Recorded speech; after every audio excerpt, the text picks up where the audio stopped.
Bismillahirrahmanirrahim. Assalamualaikum warahmatullahi wabarakatuh. Halo semuanya, perkenalkan nama aku Diva Gursianti. Aku adalah mahasiswa teknik sipil di Universitas Sultan Ageng Tirtayasa angkatan 2021. Dan pada kesempatan kali ini, di video ini aku mau ngajak teman-teman ayo kita belajar tentang ketahanan pangan yang udah aku pelajari dari pertemuan 1 dan pertemuan 7. Gimana ya, kira-kira seru gak ya? Ayo langsung aja kita belajar tentang ketahanan pangan. Hari ini aku gak makan nasi nih, pasti bakalan lapar. Aku gak bisa, walaupun cuma makan kentang. Lapar banget. Kan kentang itu karbohidrat, bukannya sama aja ya? Gimana sih ya, beda lah. Pokoknya aku belum makan nasi, berarti aku belum kenyang. Aku belum makan ini. Nah kalau teman-teman, gimana tuh ya? Kentang sama beras sama-sama karbohidrat, tapi kebiasaan banget orang Indonesia yang jarang banget ngerasa kenyang kalau bukan makan nasi. Kita bakalan bahas tentang beras, karbohidrat, kentang, dan lain sebagainya bersamaan dengan materi-materi ketahanan pangan di slide-slide dan PPT aku ya. Jangan sampai ketinggalan, jangan di-skip juga. Yuk perhatiin. Nah, kita langsung aja ngebahas tentang materi-materi yang aku udah pelajari dari pertemuan 1 sampai pertemuan 7. Nah, aku mau share screen dulu. Ini dia materi yang udah aku rangkum. Jadi, ketahanan pangan yang udah aku rangkum pertama berbicara tentang sejarah.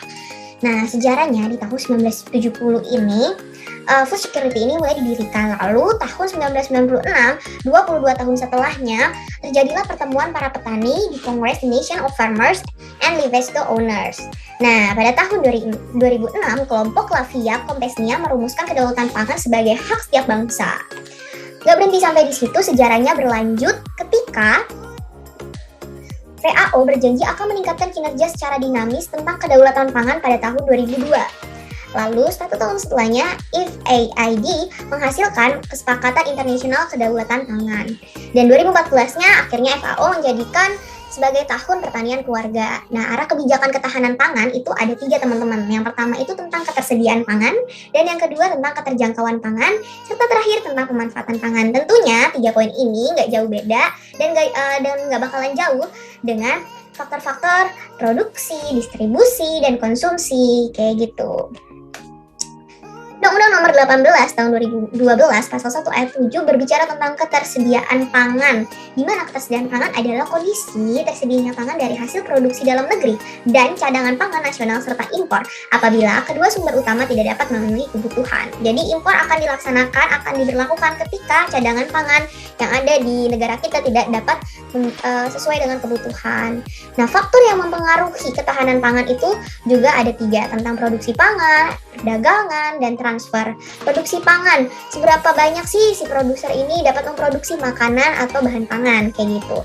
Dan untuk perdagangan, berbicara tentang bagaimana sih pasar-pasar lokal ataupun tidak lokal dapat memperjualbelikan hasil dari produksi yang sudah produsen buat. Dan transfer itu berbicara tentang akses pangan yang nanti bakal aku bahas.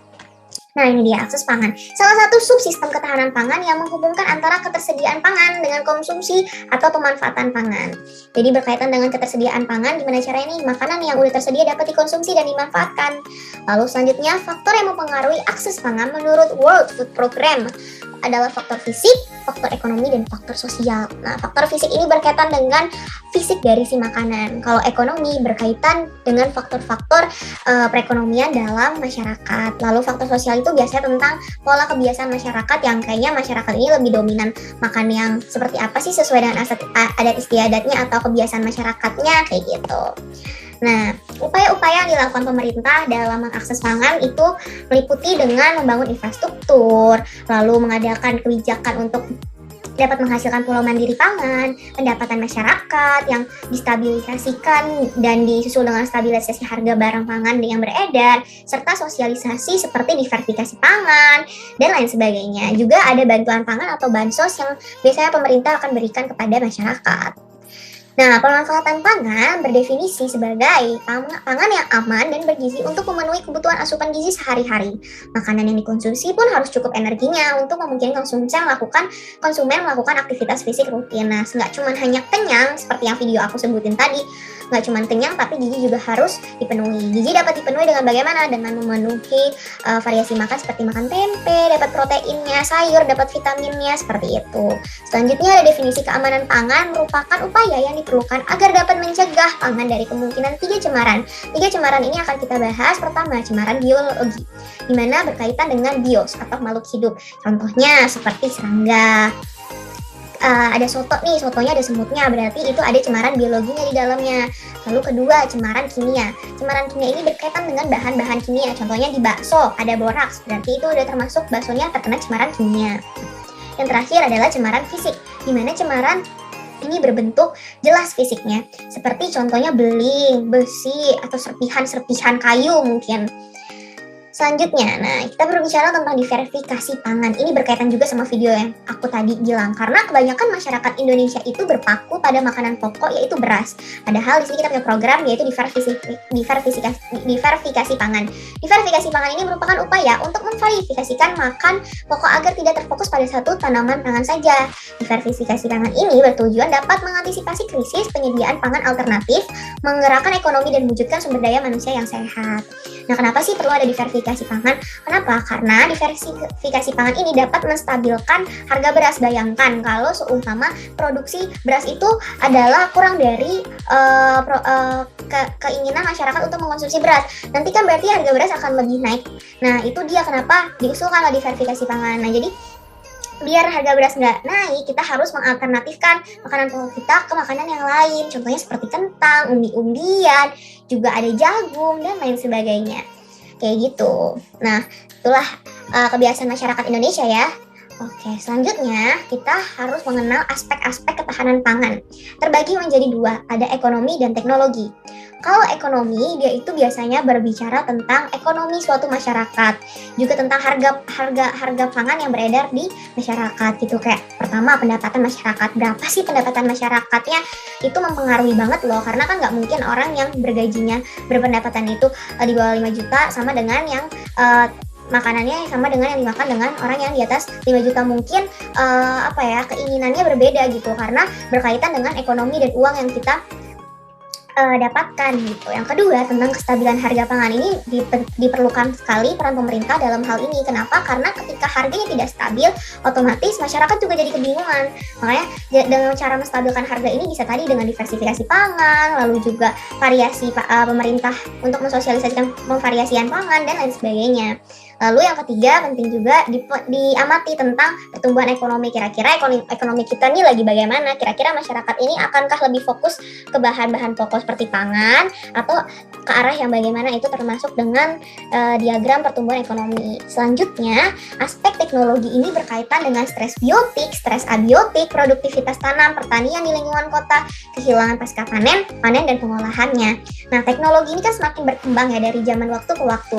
Kayak dulu waktu kita masih kecil belum ada tuh yang namanya alat pembajak sawah, berarti adanya kerbau gitu ya. Udah, itu kan berbeda. Dengan teknologi yang semakin bagus, harusnya kualitas dari makanan yang kita peroleh juga harus semakin lebih tinggi seperti itu. Oke, kesimpulannya di sini ketahanan pangan itu adalah aspek yang sangat penting di dalam kehidupan. Seperti kata Soekarno bilang, bahwa pangan merupakan hal yang paling penting karena itu adalah pokok kita, adalah suatu kewajiban kita. Setiap hari pasti makan, gak mungkin enggak. Nah, sekarang yang jadi permasalahan adalah gimana kita sebagai anak muda dapat memberi sosialisasi kepada masyarakat bahwa pangan itu nggak cuma kenyang loh, pangan itu nggak cuma beras, pangan itu nggak cuma nasi. Seperti yang tadi saya sempat singgung, diverifikasi pangan itu adalah kecenderungan di mana masyarakat ini akhirnya bisa memilih tidak hanya satu bahan pangan yang dibutuhkan oleh dia, tapi banyak gitu. Nah, itu adalah gimana cara kita mengedukasi masyarakat agar masyarakat tidak terpaku dengan satu bahan pangan aja. Tentunya ini sangat butuh usaha yang panjang gitu. Nah, oleh sebab itu, mari kita mulai dari lingkungan kecil dulu. Biasakan keluarga kita kayak, coba yuk kita coba makan umbi-umbian, coba yuk kita makan kentang-kentangan. Siapa tahu dari situ kita jadi tidak ketergantungan dengan beras. Ya, siapa tahu juga dari situ kita akhirnya memiliki gizi seimbang. Karena kan kita nggak cuma makan karbohidrat, jadi kita bantu juga dengan sayuran, lalu buah-buahan, protein, dan lain sebagainya. Kalau teman-teman ada pertanyaan atau mau diskusi, silahkan drop di kolom pertanyaan ya. Nah, mungkin cukup sekian dari presentasi yang dapat aku sampaikan. Kurang lebihnya mohon dimaafkan ya, karena aku masih belajar. Koreksi juga kalau ada salah di kolom pertanyaan. Oke, sekian. Wassalamualaikum warahmatullahi wabarakatuh. Nah, segitu aja video kali ini tentang ketahanan pangan. Gimana? Seru nggak teman-teman?